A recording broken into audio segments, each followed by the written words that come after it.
Good morning and welcome to another edition of the podcast. Hello, how are you today? My name is Mitch Corbett. I am your host of this lovely podcast. You can follow me on Twitter and Instagram at NeverFullMitchie. This week we have one of my best friends on the podcast. His name is Andreas Kuske. He is a South African, not South African, Namibian, that I met on cruise ships. We actually lived together for quite some time on board one of the cruise ships that I worked on. He was there when I met my now wife, it's one of those friendships where like you can go years or months or whatever without talking, and then when you do get the talk, it's just everything comes right back, all the good memories, all the good times, all the rhetoric that you have between each other as a friendship sort of thing. The reason why I wanted to have Andreas on is because not only is he a photographer, but he's actually been in China for the past 2 years teaching English. And so he has a really crazy journey from being from Namibia to working on cruise ships to finding love of photography to now teaching English in China for the past 2 years while COVID has been happening. So we talk a little bit about everything. So let's get to the conversation with Andreas.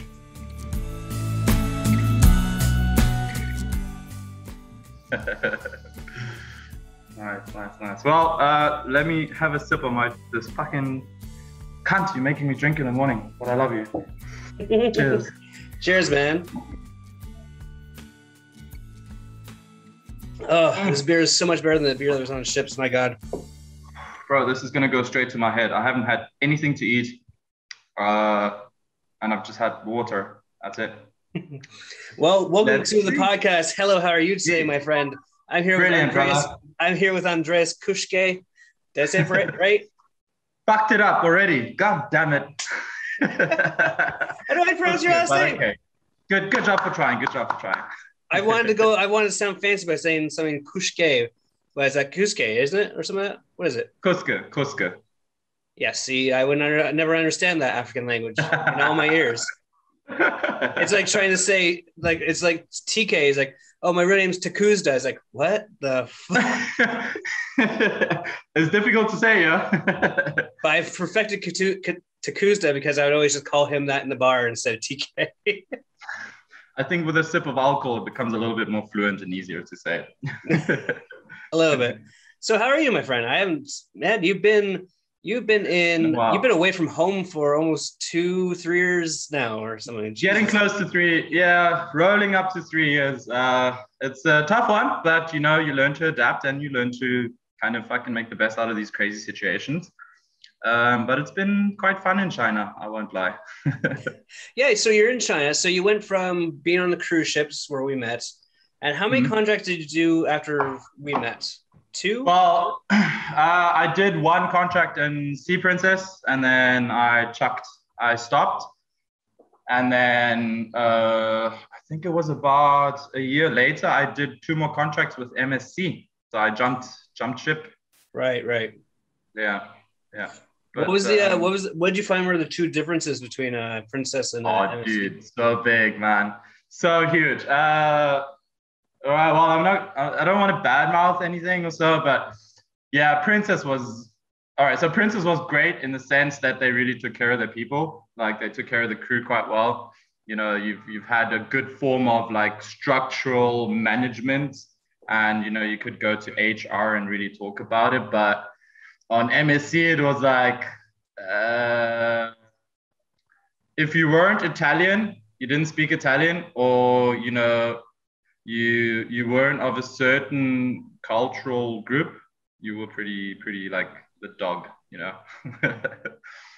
downstairs. But in terms of passengers, so Princess obviously had all its old passengers, and MSC was like quite a young crew, which was all like young passengers. So that was the nice part. Like you really got to make some gnarly friends as well, that were kind of the same age as you. So like, I left Princess on bad terms.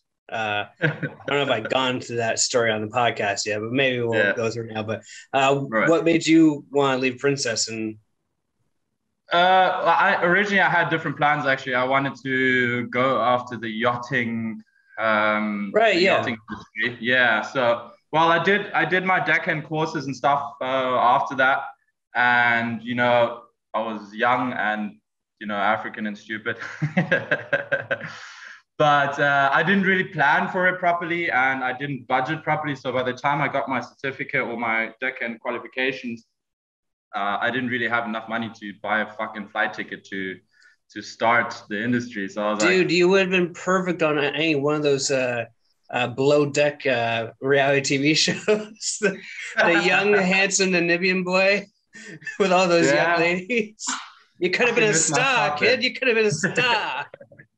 Missed my shot. God damn Yeah, it. you could be doing like personal appearances, signing autographs, all that fun jazz. And now you're in China, and you've been in China for 2 years during a pandemic. So you've made horrible mistakes, is what I would say. Fuck you too, but thank you. This is one of them here, making me drink in the morning. Son of a gun. Yeah, it's 9 a.m. there, and it's 9 p.m. here, and I'm making you drink some whiskey as I have some beers. So, Correction, it's I just 8 o'clock in finished the a long day morning, of work. bro. It's 8 o'clock in the morning. Can you fucking believe it? The things we do for mates, hey? Yeah, man. So what kind of whiskey are you drinking? Is the whiskey in China good? Well, you get a lot of international brands. This is a Buffalo Trace. It's really good. Oh, Joe Rogan's favorite. Yeah, that's where I got it from. I was like, let me see what the hype is all about. So you listen to Rogan's podcast? Yeah. I know he's been divisive in terms of his like reporting about COVID and everything, but like when you listen to his stuff, like what are you looking for in particular in episodes? Because me personally, unless it's like a comedian or like a celebrity that I really enjoy, I don't listen to it. Well, look, I quite enjoy his podcasts because some of them are super informational. Since I've gotten to China, I've gone on this whole like just self-enriching trip where I just want to learn as much as I can. And in his podcast, he has some really, really interesting people that come and speak about the profession. And for me, it's also nice to just get a perspective from other people and see, like, especially when they know so much about a certain thing and how they like, unravel it and explain it properly. But for me, I think it depends, like I enjoy listening to the comedians because it just the whole lot of trash talking and shit talking. It's nice. And, it definitely gives you a good laugh. But it's also nice to be able to have some days where you just listen to someone explain exactly what they do and what they know. And, it's gnarly. I think a lot of people around the world, they've tapped into the source of information and they learn a lot and realize how much they can change themselves just by, taking 2 hours of their day and listening to podcasts, But who has 2 or 3 hours of their date? Like, that's the reason why I kind of like, I'm very selective with the episode choices. Cause like, I mean, I do drive to an hour or two and from work every day. Yeah. But like, I see it. I usually look at the run times, like 2.5 hours. Like I can do that. But if it's like 3 or 4, I'm just like, yeah, your goddamn mind, Joe. What the fuck you do? How much time do you have in your hands? Those ones are usually the ones with the comedians where they just talk a whole lot of shit, but I love it. It's great. What was the one he did? I didn't even see it, but I think he did the Post Malone where they did like acid. Oh shit!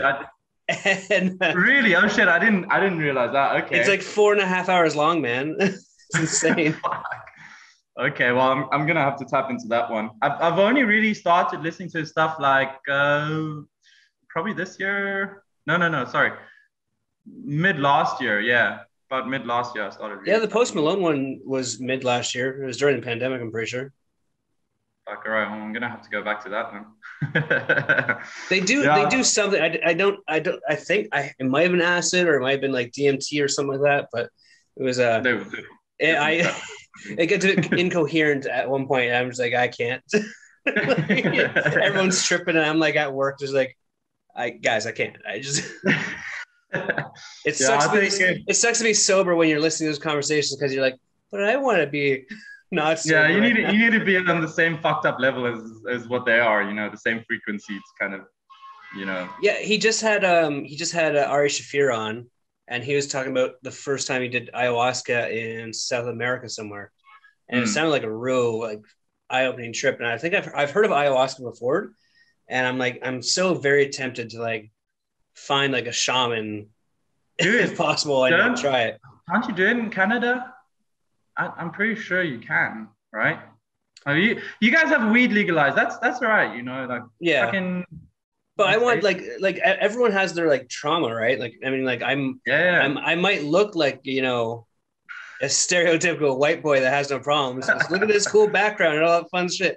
But you know, everyone has their trauma, and like I've found that I just from reading or listening to stories of people that have done ayahuasca, they've said that it's like a really great healing and moving on method sort of thing. Yeah, absolutely. I mean, I completely agree with you. And I mean, having listened to Joe Rogan's podcast and how he's like so open about it, and like he actually encourages people to go through it, it's a good thing, because you know we all have our little demons in our heads that we need to kind of figure out. None of us is perfect, you know. We are all kind of fucked up people. And anyone that pretends otherwise is a psychopath, so stay away from them. Exactly. So you know, we all have our own demons that we need to fight and that we need to figure out. And you know, some certain drugs might enhance and be able to help you experience those demons and fight them, and you know, try and understand what the fuck is going on, you know. What's like in Namibia, do they have anything like similar to that? Like, do you have like a bad or good trip story? Well, look, in Namibia, drugs are quite like, you know, this like hidden thing. The newer generation now is like the generation that experiments with weed and, you know, started figuring out what shrooms can do and how you can trip. But like during my time when we grew up, beer was our source of fucking, you know, drug basically. So we used to drink a shit ton of beer. And, you know, because Namibia used to be colonized by the Germans, so it was just another form of like cultural inheritance that Namibia took. And, you know, we still love our beer and stuff, but the newer generation now, they're experimenting with drugs, and, you know, even though it's illegal, you know, you're not allowed to, they're opening up a little bit more to these like DMT experiences and, you know, mind altering substances, so to say.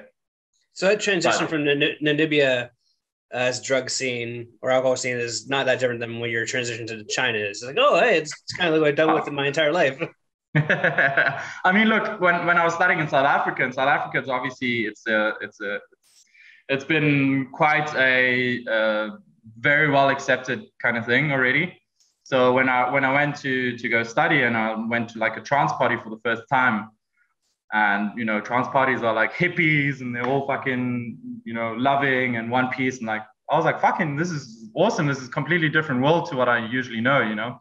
And obviously I started realizing like, Jesus, people are just tripping balls. Like everyone's just on some shit, and you know, everyone's rushing, and some people are rushing too much. And that's when I realized like, okay, cool, there's a huge drug scene actually, or like, you know, this I don't want to make it sound like such a bad thing, but you know, there's this whole cultural movement where people take substances to enhance themselves or enhance their mind state, and they come together for peace and love, you know. And that was the biggest cultural shock between Namibia and South Africa. But now obviously it's been more accepted in Namibia, or it's growing slowly but surely. But yeah, coming to China, where there's like, okay, granted, I'm in a very small city, I'm in a village, so you don't really see these kind of things. It's only like you just drink a beer and your white wines and shit. But I haven't really come across this idea where you can get drugs, which I'm not ready to fuck around with here. I don't want to end up in jail.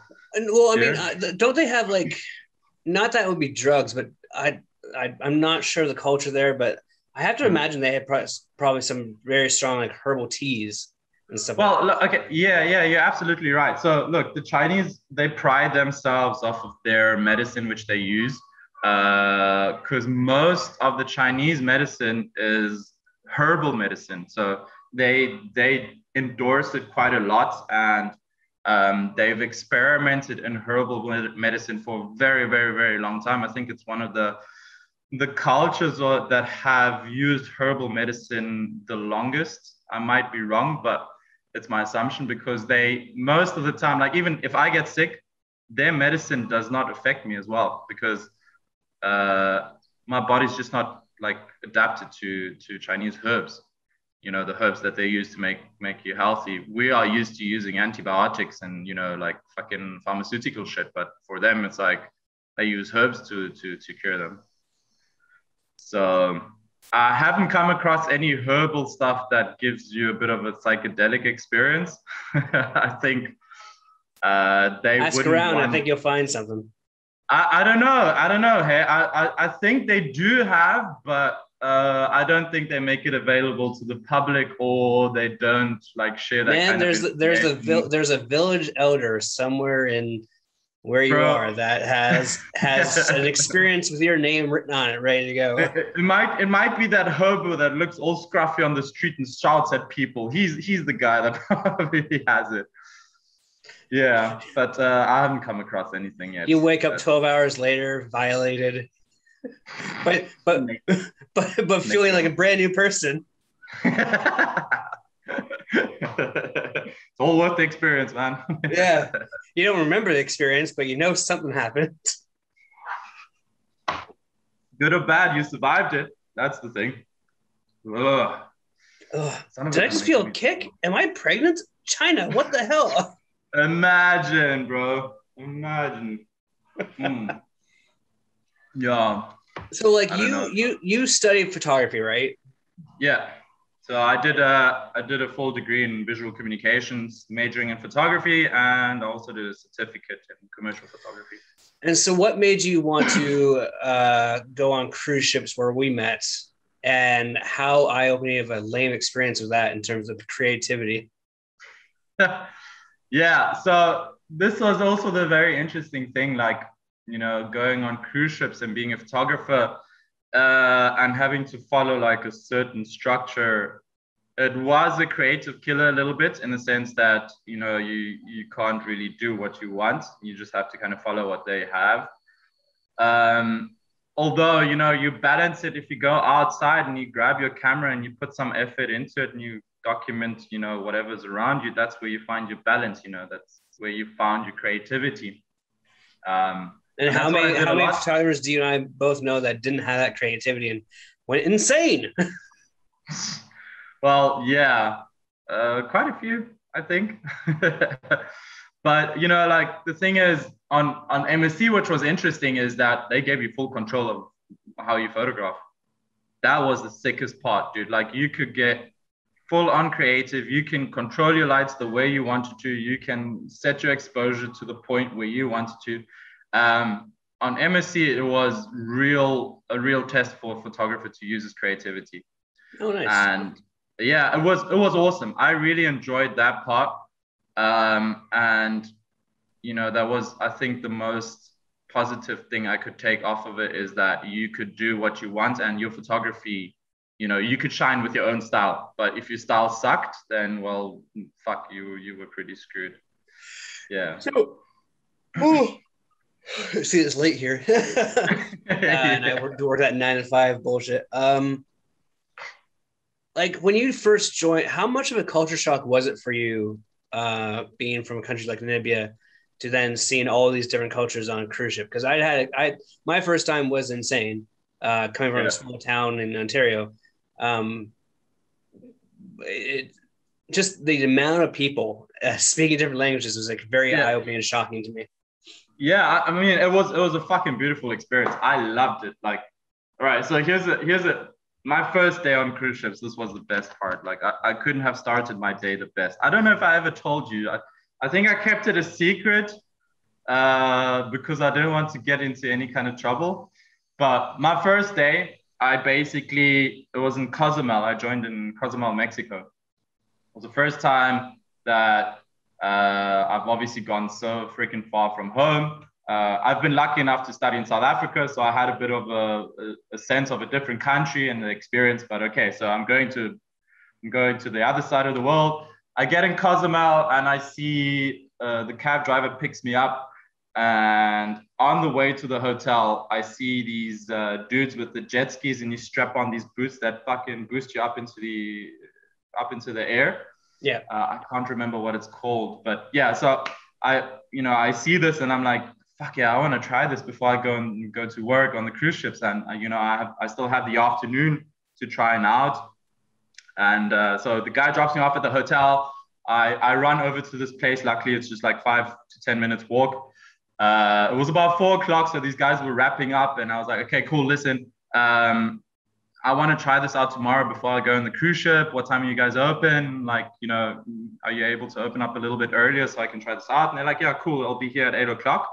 For some weird reason, this dude also spoke German, which was fucking crazy. You're in Cozumel where dude speaks the same language as you. So I go back to the hotel and I asked at the reception, like, what time should I be on the cruise ship tomorrow? Or what time should I go to work? And they're like, no, you can go anytime, like afternoon or whatever, like by 12 o'clock. I'm like, okay, sick. I've got time to go and, start my adventure in this crazy thing. So next morning comes, I go eat breakfast. I run over to this place. I'm all fucking excited, like wife beater, board shorts, flip flops. I'm ready for this crazy experience. The dude pitches up a little bit late. I go, I have fun. I end up having a ball of a time. I go back to the hotel, I shower, I get ready, and I'm standing outside. I'm having a fag in front of my apartment. It had like a little balcony, and there was like grass outside. Standing having a fag, and you just see this officer come up, like, "Hey, are you Andreas?" I'm like, "Yeah." "You're fucking late. You're supposed to be on the ship already." I'm like, "What?" Okay. So that you're was supposed to funny, join at like 8 a.m. as soon as we dock, sort of thing. Well, yeah, fucking, I went on the ship at like 12 o'clock, I think, 11 o'clock, and it was formal night, so it was like, oh Jesus Christ, yeah. Yeah, it was straight in the deep end, So, yeah, we didn't meet each other until, because I was on board by then, wasn't I? Yeah. You were. We actually didn't meet each other until after formal night, which is like 12 midnight. Yeah. You're right. So yeah, it was a crazy experience. It was like, here's a camera, go shoot restaurant. I'm like, wait, okay, I know how to use a camera, but what the fuck am I supposed to do? But they really throw. I don't think that enough people appreciate the work that cruise ship employees do, and I've had a few people on here that have been former employees and everything. But like when you get on board, it's like literally like into the kettle. There you go. Like there's no preparation whatsoever. None. Here's a camera. Go. Yeah, you gotta swim as soon as they chuck you into the deep end, and you learn.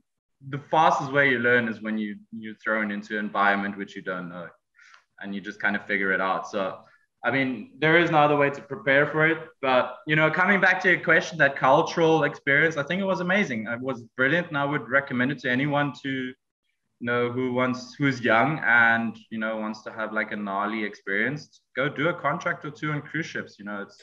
I tell every young person that I run into, just like, because if they don't have any direction in their life, I'm like, do like 4 or 5 contracts on a ship. That's about 3 years, realistically, 4 years. Yeah, I mean, and you'll meet so many great people. We are talking right now.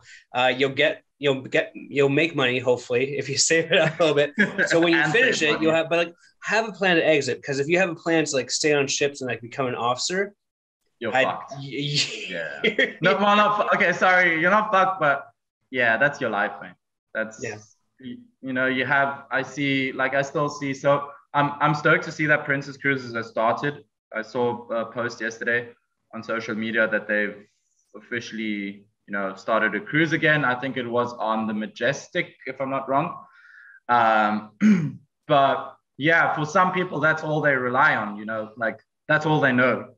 They don't know anything else. They just know ship life, and fucking when you go home, it's difficult to adapt to having a normal life, basically. So I'll tell you that the one I've been working on a routine joke about how how to explain ship life to people on a comedy show, and I was like you don't understand how difficult the job is, because like when you come home and you got those 2 months free.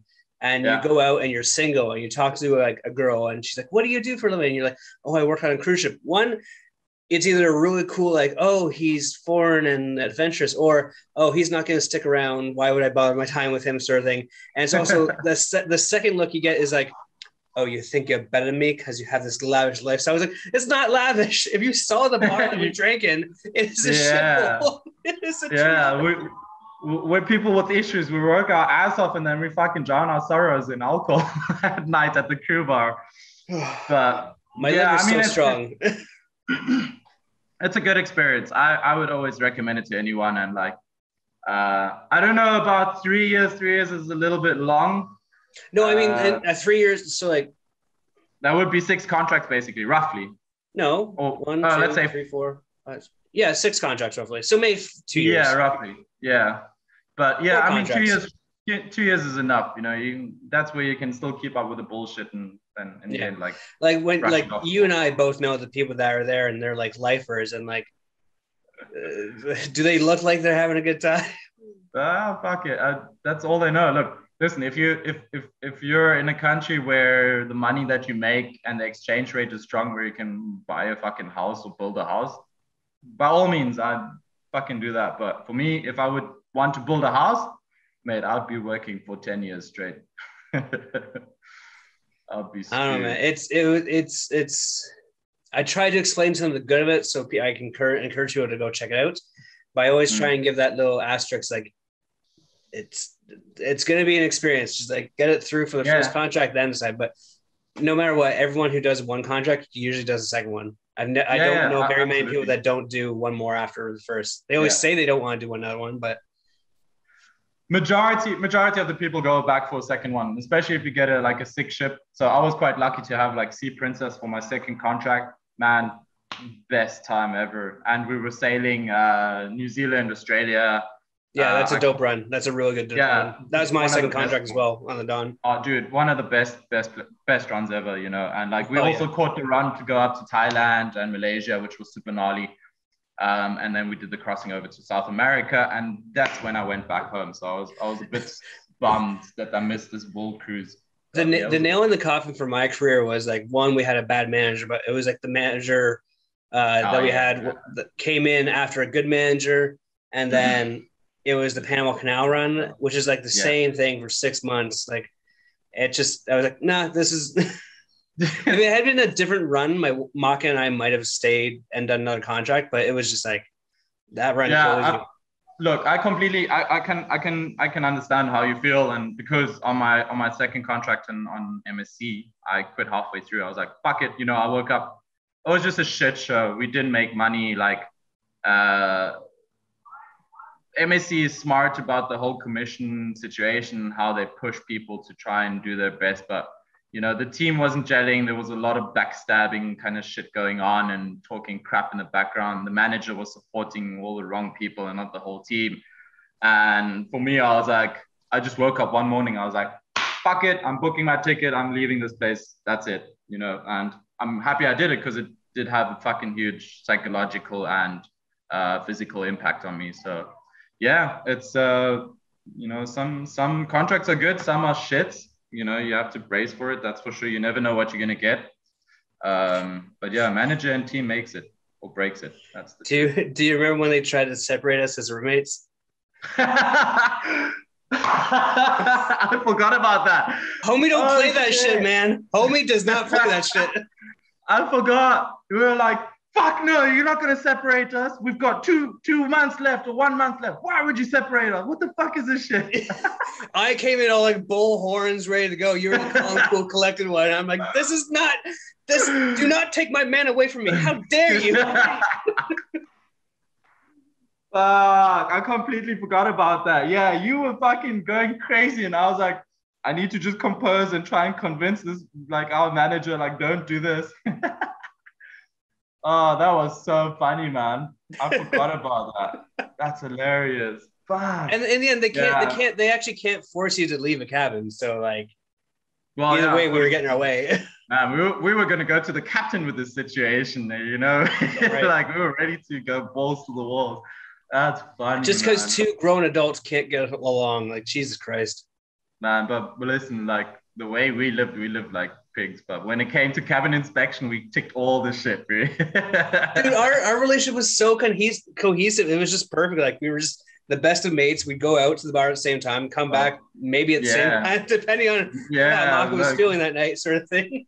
Yeah, we had a genuine connection since day one. Like, I still think though, when you heard a guy from Namibia is coming, you were like, fuck, this guy's gonna come here with like a spear and like a little cloth dangling over his private part.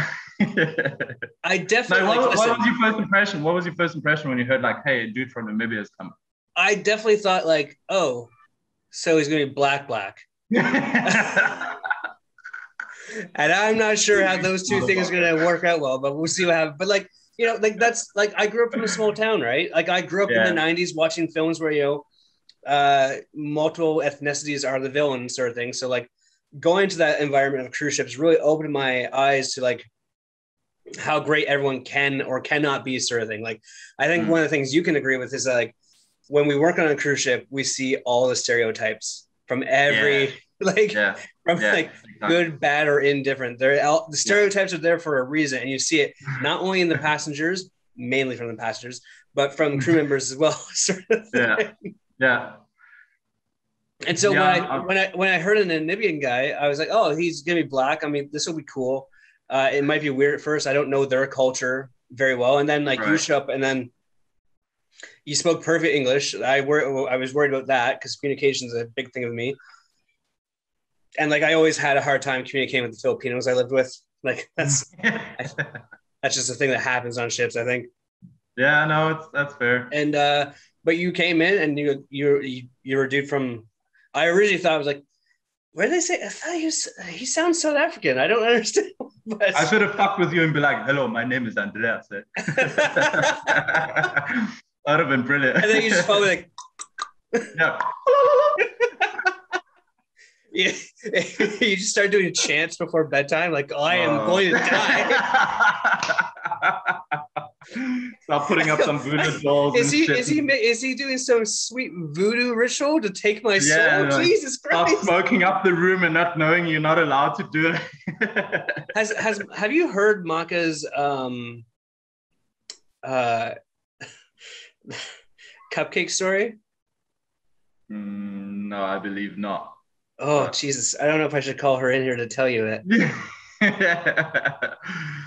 but perhaps we'll save that one. It's up to you. Listen, we'll wrap this up and then we'll do an off-camera thing where because it's you'll laugh your ass off. It's fantastic. I'm gonna start using it in my stand-up. Actually, I'm gonna steal her story. Yeah, man. But yeah, dude, like I won't lie, cruise ship's been great. Had fucking brilliant experience. Yeah, I'm stoked that I was able to meet so many gnarly people. You know, I think that's the best part to take away from this whole experience was that, you know, you get to meet people from all around the world and you still call them your good mates, and, you know, you still take time to reach out to them and talk to them, which is the gnarly part. You know, I love it. Well, it was so great because like it was you, me, and Stu were like the three musketeers on that fucking ship. Like we had the best times. Couldn't have been any better, mate. Couldn't have been any better. Like we always had a consistent buddy in the smoking room or in the bar. A Canadian, a Namibian, and a Brit on the ship. And then if we include our significant others, a Chilean and a Brazilian. Yeah. No, it was brilliant. I couldn't have asked for better first contract, really. That was like. Do you? So this, I want to get your opinion on this because I don't know if you heard what I heard, but do you remember Asuka, the Asian chick? Yeah, she got married and got. I'm not sure. Yeah, a kid. Yeah. I remember her. Do you remember the time it was you, me, and Stu? We were all shooting, and then she openly says, like, to me, it's like, I can't wait for you to break up with your girlfriend. I can't remember that, but like that's the shit we had to deal with on ships. Is people were like waiting in the wings for someone to leave and then jump on. When is it my turn? Come on, let it be my turn already. And to the viewers that are listening or not or visually, like I was a lot skinnier back then. I had some moves, but I was a sexy motherfucker. I married the woman that I met on that ship, so it was significant. Yeah, I know, like I always try and tell people like cruise ships is like you're in college, but you have responsibilities. You know, you gotta get your shit done, but you can fuck around as much as you want. You can have fun, like get hammered and stuff. Yeah. The amount of people were like, I met were like, I have a boyfriend or a girlfriend at home. Just wait, like, okay, I'll give you 1 month or 2 months. What? It's like you're like, I'll give you 1 month until that situation changes. You know, I met a few people that were like either they're very good at hiding what they did, or so like crazy, or just like eventually just broke up, sort of thing. Well, dude, I'm not gonna name names, but there were some people as well that had like wives and shit back home and kids, and then they come on the cruise ships and they find themselves a little girlfriend or so for the contracts, and or they, instead of a girlfriend, they find themselves a boyfriend while they have a woman back home. True story. Yeah. Yeah. Fuck. Yeah. Okay. Yeah. That's also a situation. That's crazy. Living two lives, eh? That's the cruise ship life. Well, that is the cruise ship life, because like Sarah, I think, is a prime example of that. Or like, you know, the stuff that she did on ships, people would never know about. And what else do you want to talk about right now? And spill the beans. She said firecracker. People just she said she's going to listen to this podcast, so maybe we should spill the beans of the life that she had while she was on the ships. I think you're just going to life that she has now. Every time you mention on a podcast, be like, "Yo, you got to listen to this podcast. We were talking about you." Did you? So her friend Riamo and he was one of my roommates as well. We did a segment afterwards with me, and Ram was like, "So Riamo, why do you think Sarah's single still?" I think I listened to this. I did listen to this podcast. Yeah, I did. No, we didn't actually release that one. Oh, okay. It was. We were going to talk about it, but then we made a private video and we sent it to her. But we were both on the same page as to why. I'm glad she takes everything with a pinch of salt. Otherwise, yeah. I actually called her. I actually texted her. I'm like, "Hey, do you want to come on the call with me, Andreas?" But I guess she's at the cottage. Bad reception. And also it's quite late night, so you know. It's only 8:50. What, by you? Yeah, PM. Oh, well, why the fuck did I wake up so early, man? You said 9. That's why when you messaged me like, "Hey, are you ready to do it?" I'm like, "All right, fucking sure." Yeah, I mean, I had a call early on with my mate and at Teebs, you know, like he was also quite amped to speak. And at Teebs, it's like 12 o'clock in the evening. So I woke up quite early. It's like, oh, fuck it, let me give him a call. But yeah, dude, like, is there any questions you have about China or things that I can explain to you about here? And like, I know nothing that will not get you in trouble. And like, I don't want you to hey, motherfucker, I heard you say that. But I mean, what? So you're in China now, teaching English. First off, why? Secondly, why? Thirdly, what the fuck? Yeah, I mean, it's definitely a complete contrast to what I expected to do in my life. But, you know, I was speaking to my mate about it this morning as well. I was like, this is exactly what I needed right now. And, you know, it's a good place to be in for me. It's a good space. Given the circumstances of this fucking crazy world, it is honestly the most safest place to be at right now. Yeah, so look, after I finished working for MSC, I decided I was at home for like almost a year, dude. But I was in a shit space and, you know, I couldn't really find direction of where I wanted to go. And weirdly enough, do you remember Ninke from South Africa? She was also on Regal Princess. At that time, she was with Goran, which was a Was Serbian. She the one that was like always just running around like? She was a redhead girl, bro. What? She had like super gnarly red hair. She was also in our photography team. I think, yeah, you were there. I'm sure you were there. Yeah, so listen, it was me, Was Tiffany in love with her? I'm not sure, maybe. Anyway, she had just joined before, like she was there shortly, like before She joined and then like you were there roughly a month and then you left, if I'm not wrong. No, we were there. It was longer than a month. Perhaps, yeah. So it was me, you, Stu, and then later on, Goran came. Do you remember Goran from Serbia? Yeah, Sarah was there as well. Sorry, from Bosnia. No, one of those. I'm sorry if I get it wrong. Fuck, he's gonna kill me, father. Anyway, he actually ended up marrying that crew staff chick, Michelle, I think it was. Perhaps, yeah. But yeah, Sarah did not like Goran.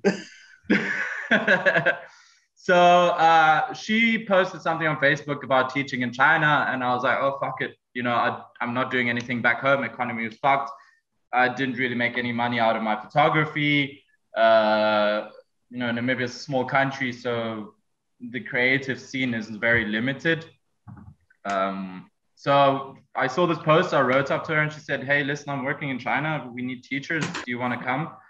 And I was like, okay, so what do I need? Do I at least need to do like a teaching course or whatever? And she said, look, if you have a degree from South Africa, can be any kind of degree, you know, just to prove that you've studied in a native English country, and you have a TEFL course, you can come and teach. I was like, let me try out China. You know, I wanted to always go to Asia side of the world. And, you know, after traveling the whole world, Asia was the last part that I really wanted to touch bases with. And, you know, opportunity presented itself. It worked out quite well and quickly. And boom, here I was, you know. Yeah, it's pretty gnarly how quickly it went and how time flies since I'm here. What was your parents' reaction? Oh, they were stoked. They were like, fuck yeah, get out of the house, leave. We don't want you here. Until the pandemic happened, they're like, my baby, no. Well, when the pandemic happened, they were like, come home. I'm like, Mom, let me just fucking, you know, at that stage it started spreading in China, you know, and it's so bizarre. You know, it happened during the time where it was Chinese New Year. So, you know, the Lunar Festival. And I don't know if you're aware of it, but it's the biggest human migration in the world. You know, people go back home to their families and, you know, everyone gets together. So during that time, I was like, my parents were like, come back home. I'm like, listen, chances are I'm going to probably get it if I go back home now, because you're going to have to sit in a train, you're going to have to go in a bus and all that shit. You're going to be close to people. There's a high probability that I'm getting it. So it's better for me just to, you know, hunker down and, you know, ride it out and see how things pan out. And I'm happy I did it, dude, because, yeah, it's been fucking normal here ever since they've gotten it under control. And now you've also decided that you're going to be staying there for the foreseeable future. So like what are your plans going forward? Like, are you wanting to like keep on teaching English, or do you want to evolve into something else? Well, look, it's a tough one to call at this stage because, look, I wasn't planning to stay here for so long. I was probably just going to do 2 years and then, you know, save up money, go back home and open up a studio back home, or see where the next adventure takes me. But now, since I've been here and, you know, seeing how the rest of the world's gone to shit, and also back home situation is not at the best right now. Now, is that just, are you talking about Namibia, or are you talking about South Africa, or are you talking about Africa in general? Oh, no. Okay, look, just Namibia. I can't speak or vouch for the other countries. I know in South Africa, they're also battling quite hard with the whole wave and stuff. But Namibia now just had like the gnarly third wave, and with this whole Delta strain that's been evolved, it's fucking up a lot of people. And, you know, I've also have quite people close to me that have passed.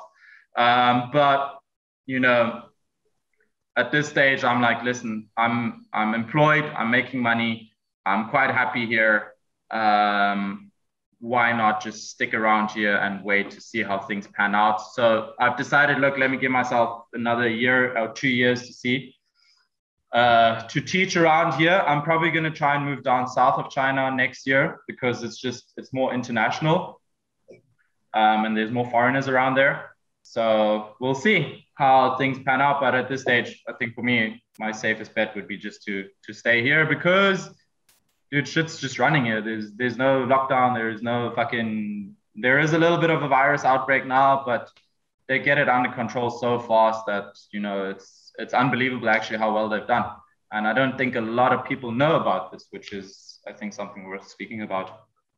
Well, I mean, it's actually, so let's talk a little bit about that. So like in my parts of the world, North America, China is like the big new international villain of the society, sort of bullshit. But you're living there. Like, how great are the people? How great are the culture, sort of thing? Right, I need to speak carefully. No, but you've told me that you're having a good time. So yeah, look, no, I'm just fucking around. You know what? It's all right. So I'm in a super traditional village, so to say. Okay, I'm like, I don't know how to explain it, dude. So I can truly give you like feedback as to how the people are. When they see me, they legitimately like they stare at you. I had an auntie yesterday. She was looking at me like mouth open, like fucking, oh my god, it's a foreigner. What the fuck is this shit? Like they can't fathom this idea that there are people living outside of the world, you know, because they're not exposed to any kind of international. Is that part of your reason for wanting to go down south, where it's more? Yeah. So yeah, look, I've been quite happy here, and I've really managed to experience this whole traditional lifestyle, and like, you know, I've managed to see what it's like to live in like a very small city in China. But I'm looking for a bigger city where I know there's a big scene where you can go out to clubs and shit and meet new people. You know, here it's like I can count the foreigners that live here.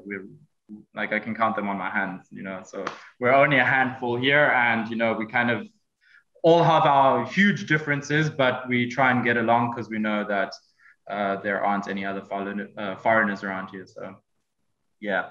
How has teaching been? How rewarding is it to see like the kids learn sort of thing? Because I know you're like a genuinely like you're a guy that enjoys, like when we were on the ships, you always like you're like me, kids, play with kids because it's better than work sort of thing. It's been fun. It's really nice. It's a different experience, of course, to what I've ever wanted to do, and I've never would have seen myself doing this, just because I'm such a nut job, and you know, I like to do crazy shit, and like, you know, I'm an adrenaline junkie, and you know, I'm a little bit fucked up in the head, but in a good way. But I found it quite nice. I really enjoy the pace, the difference in pace. You know, life is just, you know, it was so super fast. Jeez, I need to take a drink of my whiskey because I'm talking so much. Salute. There we go. All right. So nothing like a whiskey at 8 a.m. It's gonna be a fun day today. Just go burn off at the gym afterwards. Anyways. Yeah, no, I'm resting today. Fuck up.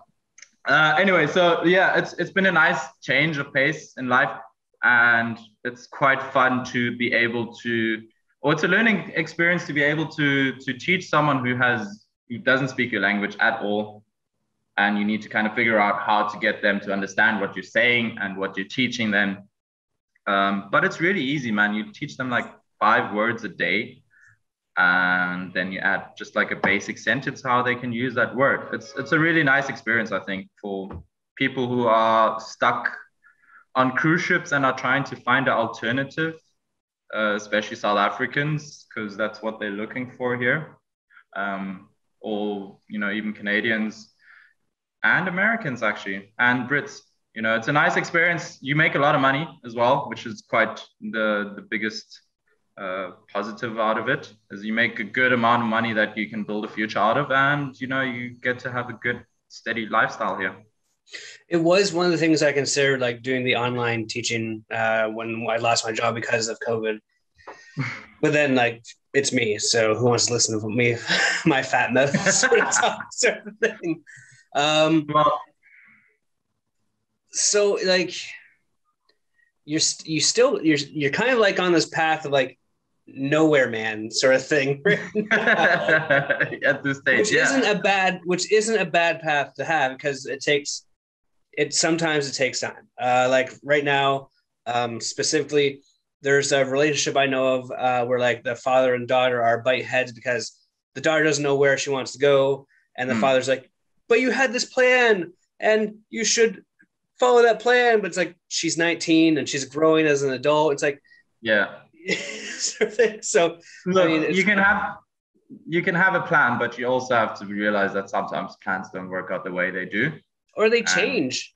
Like situations are situational. So, yeah, I mean, none of us foretold this whole fucking pandemic shit happening and, you know, completely fucking up a bunch of lives, but you need to learn how to adapt and how to change your plans and kind of figure out where to change it and what to do with it.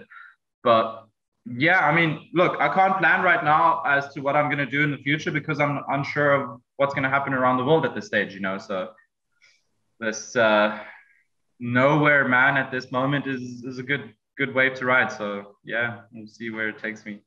Like, so like you want to move down south in China. Are there is there like an experience in China that you haven't had that you want to have yet? Or like, I don't know what they sort of experience you can have there. Okay, so I'll be quite honest with you. I haven't traveled I haven't traveled as much as I wanted to here in China yet because of the whole COVID pandemic. happened, man. Yeah, that's not your fault. Look, listen. So here's the thing. Like after the breakout, or they had the breakout here, in 2020. 2019, I think it was COVID-19. Yeah, right? So it started off in 2019, end of 2019, 2020 it went over, and it started becoming super official by like February. Since then, it took about 4 to roughly 5 months for them to get it like under control with the whole lockdowns and stuff, and then slowly but surely things started opening up. And since then, dude, like the country's been running in full power. There's full steam ahead. They haven't had any major lockdowns. When they had a breakout, they would just close a certain province or a certain city, test all their fucking people, and get the results within a few weeks and make sure that things are back to normal. So, the country has been running. It has been going for this whole time, basically. And I have been super busy because, work now at the moment, I'm head teacher, so I'm juggling a lot of stuff. But, now I have opportunity soon. I've got holiday in about 2 weeks. So I'm using it to go travel. And I've decided that I'm going to go, first off, I'm going to Oriental Maldives of China, which is going to be quite sick. It's down south of China. And then I'm going to Wuhan, which is ground zero of where everything started, because I'm very, very curious as to see, what everyone speaks of Wuhan, but no one really knows what it looks like, or, what they do there, or, what it's like. And for me, I'm very interested in just seeing. I heard it's a beautiful, beautiful city, and, the people are amazing. And funnily enough, there is a friend which I met on MSc. She was also a photographer. She also lives in Wuhan, and she's Chinese. So I'm going to have her show me around. So I'm quite excited about that, to see what ground zero is like. So yeah, I mean, traveling in China, I haven't done it a lot, but I'm definitely starting now, which I'm looking forward to. Yeah, I mean, you're on Instagram at Adventure AK, right? Adventure. Yeah. Adventure _AK. And like you post some photographs and they're great. And I mean, I imagine you probably want to get back to like traveling and taking photographs, because you don't post that often. Do you have a backlog of photographs that you've taken that you're just waiting to release, or? Okay, so I'm the thing is, the camera I have right now is quite shitty, so I'm using just my phone camera, which is quite decent enough just for social media. So at this stage, I've taken quite a long break from photography itself. Because I've had, I think after MSc, it was just like this crazy experience and like this thing that was nagging me. So I had to just put my camera down, give it a break, refresh myself. And now slowly but surely, I'm starting getting back into it. And I think within the next year, or within the next 2 to 3 months, I'm going to invest in a camera and start documenting again. So yeah, that's definitely the plan. Is there anywhere so on the cruise ships you got to do New Zealand, Thailand, Australia. Mexico, East Island. Ooh, yeah, wow, really? East That's Island. One place I never got to go. Maka told me it's super expensive, and we're just kind of a waste of time. Super nice. It's a nice place. I was kind of stoked to go. There was a cruise ship. Yeah, and so is there anywhere else after this China experience that you want to go travel to? Good question. I'm not sure, but depends where the wind blows me, but I'm kind of maybe South America, maybe. South America, some gnarly places that I still want to see and experience. When I was knows people down there, so she can hook you up with contacts. That's for sure. Yeah. I mean, dude, look, when I was working for MSC, I was in Brazil. We did like three months in Brazil, roughly. Crazy fucking experience. So yeah, that just kind of made me want to go back to South America because it's such a lively and happy culture, and like, you know, they like to have a good time, and I'm the kind of guy that also likes to have a good time. So yeah, maybe South America, but I'm not too sure. We'll see. I mean, you haven't been to Canada yet, so just, you know. Yeah, I know, Mitch. I know. I'm getting there. Just be patient, please. Don't come during the cold. You'll never want to come back. Oh, fuck that, dude. I can't do winters. Fuck that. God. All right, man. So what are your social media so people can find you and like see your adventures and everything? As I look like just at Adventure AK. You're trying to be gangster here, bruh. Well, you know, I do like to do a little bit Kanye and Na as well. I do karaoke.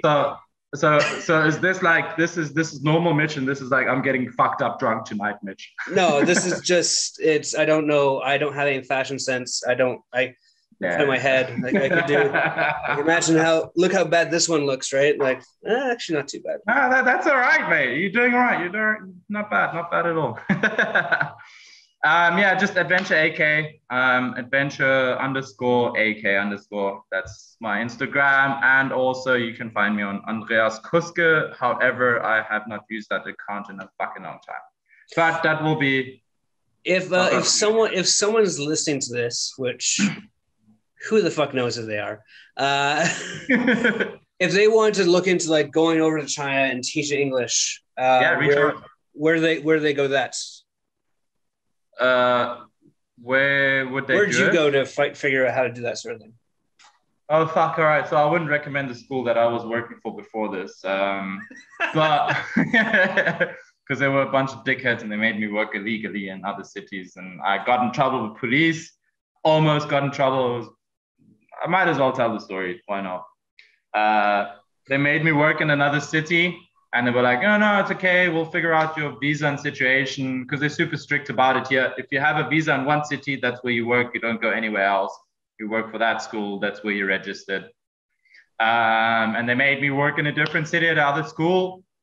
And then from one night to the other, so I finished school. I went back home. I was about to start prepping for dinner. And I get a phone call and they're like, hey, listen, a cab driver is going to come pick you up now. You need to pack your shit and go back to the city where your visa is registered. I'm like, wait, what? What the fuck are you talking about?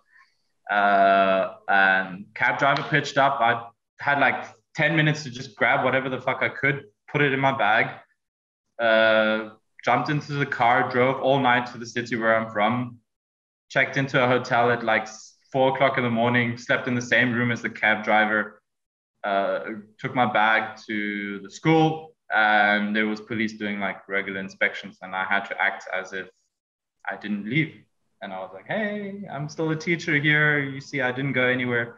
So yeah, that's when I was like, fuck you guys, bullshit. Yeah, they like to blatantly lie in your faces. So you get to learn how the Chinese kind of think. And maybe I'll edit that story out, or maybe I'll leave it in. It's your call.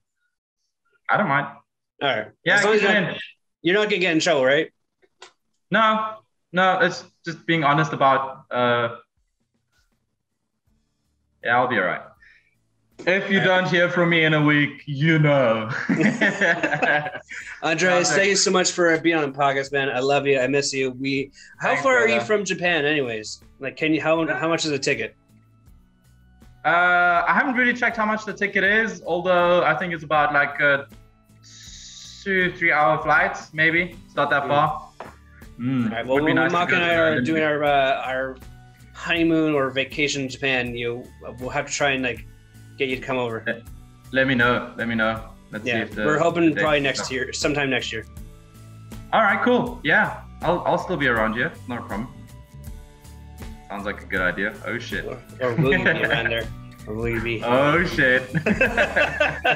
I love you, bro. You take care of yourself, okay? You too, bro. Peace. All right, guys. Well, I hope you enjoyed that conversation with Andreas. Again, he's on a crazy ride right now, trying to figure everything out, and it looks like his adventures are going to continue for quite some time. And that's what life is. It's one giant big adventure. So you gotta keep on making those stories, so you have something to say at the end of that lifetime while you're on that bed. At the end, if you want to learn more from Andreas or get in contact with him, you can. I think he's only on Instagram, really. At adventure_ak_ is his Instagram. He's got some really great photography. Obviously, he is a photographer, so please check it out. And until next week, I will see you guys down the road. Cheers.